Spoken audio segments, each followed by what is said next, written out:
is groundbreaking for girls and women in not only gaming, but in the tech industry. What was your inspiration for a story that centered around a role-playing card game? Good question. So the inspiration kind of goes back all the way to my childhood. Like, Okay. growing up, I was the only black kid in my high school and one of the only ones in my city. So I kind of became like the resident black culture expert at my high school. Like, everybody expected me to know like the right music and like explain the right foods and explain like the scientific breakdown of my hair. So, and I felt like unqualified, of course, because they were asking me to speak for like 38 million people.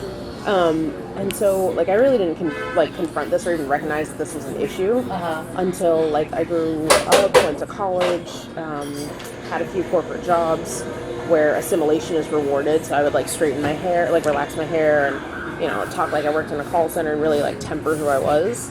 And then I went to see Black Panther opening night, and that was like the first time I ever walked into a room full of black people and felt like total unconditional acceptance, like allowed myself to feel that way because the love was always there. I just didn't think it was for me. Yeah. And so, like, leaving the theater, I was like, I have to go back to Wakanda, like, immediately. And I was, by day 3 after seeing the movie, I was like, I became viscerally upset that nobody was talking about making a Wakanda video game so I could go back to it. And so I said, okay, someone's got to do something. I don't know how to make a Wakanda video game, but I can write a book about someone who does. And so that was where the idea for writing a book about a teen game developer who creates a Wakanda-inspired VR game came from, because I really wanted that, like, total immersion. Yeah. And then the cards came about because I started thinking about, like, black identity and how different it is, like, globally, and how it's different for every single person, and that it's really about, like, the cards you've been dealt. Even though we all come from the same deck, we may not relate to the whole thing, and that's okay. Yeah. Like, your black is not my black, your beautiful is not my beautiful, and that's perfectly right. And so that's when I came up with the idea for the cards, and the dueling came about because I just love action. Like, I love, I love writing action, I love reading action, so it just kind of naturally grew from there. Yeah, that was the inspiration. I mean, that was only just a few years ago that Black Panther came out, so that inspiration is like so recent. Even like nowadays, we're still learning how to be ourselves, I guess. Absolutely. So you wrote some moving and some triggering scenes in the book, i.e. Wyatt and Malcolm. Yes. But do you have like a favorite scene or a moment as well in there? I mean, the duel scenes are like my favorite because I just think they're so much fun.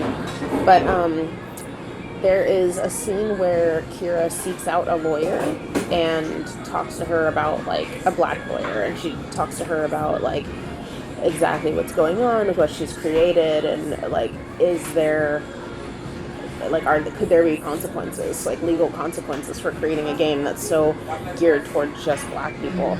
And that conversation I learned a lot from it because I had to do a lot of research into it. But that conversation was really eye-opening, like her getting to talk to like an older black woman who like she really looks up to immediately and is like just very caring and empathetic, but also like very like academic about the whole topic. Like that was a really cool scene to write and to read.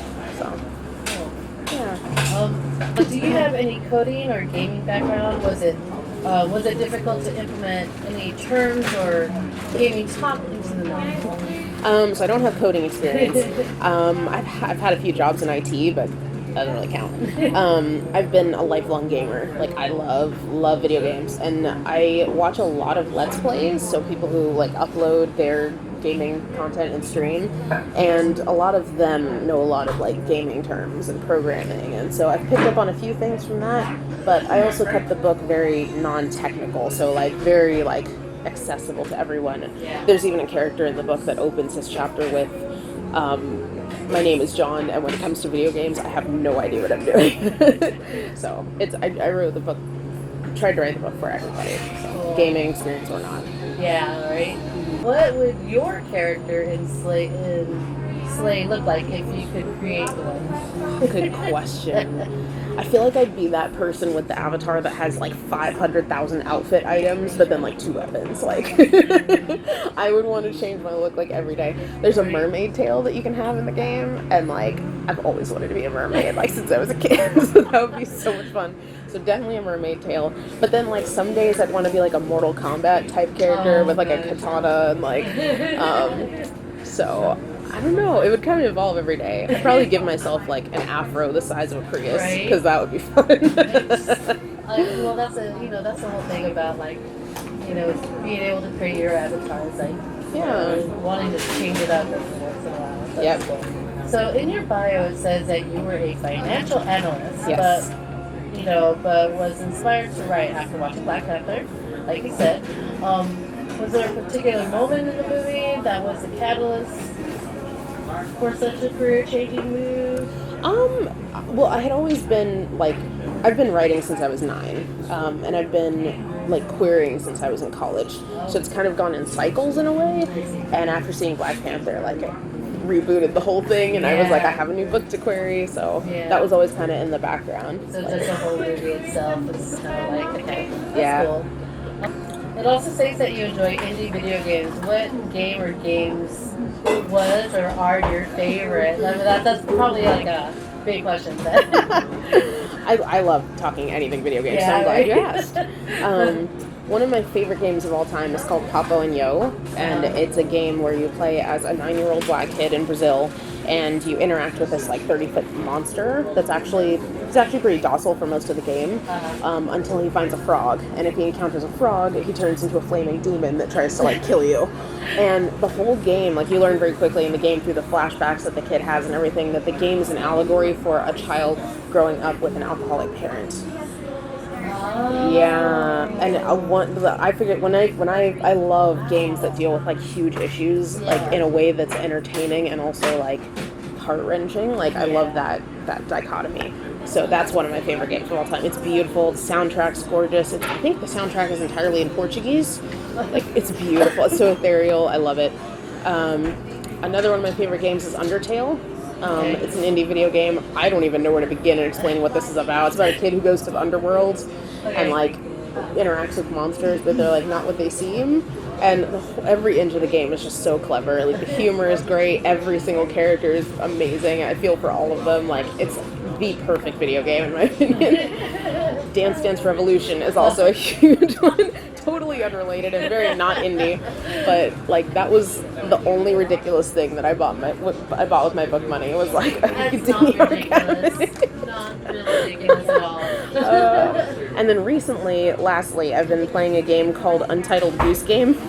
It's also an indie game where you play as a goose. The tagline is, "It's a beautiful day in a small village, and you are a horrible goose." Okay. And you just terrorize this small town. Oh, really? You just like mess with people's stuff. So you like drag people's things into the lake. You like steal people's hats and newspapers and dress up lawn ornaments, and it's so great. That could be like a cat game too. Yeah, it could be. There is one like that. I forgot what it's called, but there's a game where you play as a cat and you just mess people's stuff up. Oh my god, I totally want that. It's so fun. Being a 4-time NaNoWriMo winner, what suggestions would you give to those who want to participate, especially for first-timers? Absolutely. So I love NaNoWriMo. It's so much fun. So if you're just getting started with NaNoWriMo, I encourage you to find a local chapter, because going to those events, really, that's where like my highest word counts happen. Yeah. Like you would think like sequestering yourself in your room would like enable you to focus, but like at these events they do sprints, so everybody in that room is like, for 20 minutes we're focusing on just writing, and like that is so motivating. It's also a lot of fun if you hit your word count goal for the day. You get to go up and like ring a bell and the whole room claps for you. Like it's really, really encouraging. Really? Yeah. So I encourage them to find a local chapter. And then the second piece of advice I have is turn off your inner editor. Like and I mean like to the point where if you get stuck where you need to do like a bit of research, put it in brackets. Just say insert this research here. Move on. Okay, so just come back to it. Right. Just writing, yeah. That's awesome. I didn't think about that because I always thought about trying to do it too, but yeah. You can always come back to it. Can you tell us like a little bit about, I guess, give us some hints about the book, the play, and that way anybody else is interested. Some hints about the book? Yeah, or like teasers about it. Teasers about it. I mean, I could talk about the cards. Sure. The cards are like my favorite part of the book. Okay.